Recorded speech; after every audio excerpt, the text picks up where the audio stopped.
কাটাপুকুর এলাকার এই মাঠের একটি কোণেই আজকে সকালবেলা একটি দেহ পাওয়া যাওয়া নিয়ে বেশ চাঞ্চল্য তৈরি হয়। যেটা জানা যাচ্ছে যে এই যে অংশটি ঘেরা রয়েছে, পুলিশ ঘিরে দিয়ে গেছে, সেখানেই আজকে সকালে উদ্ধার হয় স্থানীয় রিমাউন্ট রোডের বাসিন্দা দীপক মাহাতো বলে একজনের দেহ। যেটা জানা যাচ্ছে যে গতকাল রাত 9:30 থেকে তিনি নিখোঁজ ছিলেন। আজকে সকালে কয়েকজন বাচ্চা এই মাঠে খেলতে আসে এবং খেলতে এসে সেই দেহ দেখতে পায়। সঙ্গে সঙ্গে পুলিশে খবর দেওয়া হয়। পুলিশ এসে দেখে যে দেহটি রয়েছে দীপক মাহাতোর, তার গলার নলি কাটা রয়েছে, হাতে শিরা কাটা রয়েছে। স্থানীয় বাসিন্দারা বিক্ষোভ দেখান, তাই দেহ এখান থেকে সরাতে কিছুটা সময় লাগে। ডিসি পোর্ট আসেন।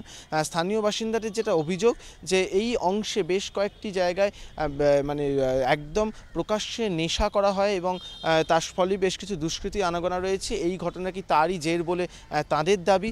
যথাযথ তদন্তের আশ্বাস দেওয়ার পর এখান থেকে দেহ ছাড়া হয় এবং দীপক মাহাতোর যে দেহ সেটা ময়না তদন্তে পাঠানো হয়েছে। তদন্ত এখনও চলছে। স্থানীয় যে ঝুপড়িগুলো রয়েছে সেই অংশেও তল্লাশি চলছে। কোনো রকম আরও তথ্য প্রমাণ পাওয়া যায় কিনা দেখা চলছে। কিছুক্ষণ আগে পুলিশ কুকুর এসেছিল, পুলিশ কুকুর নিয়ে এসেও এখানে তদন্ত করা হয়েছে।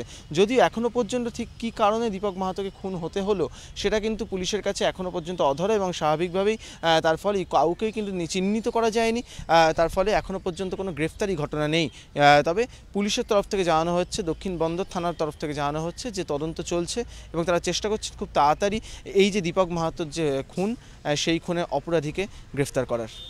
ক্যামেরায় শুভজিৎ মুখোপাধ্যায়ের সঙ্গে অরিত্রিক ভট্টাচার্য, এবিপি আনন্দ, কলকাতা।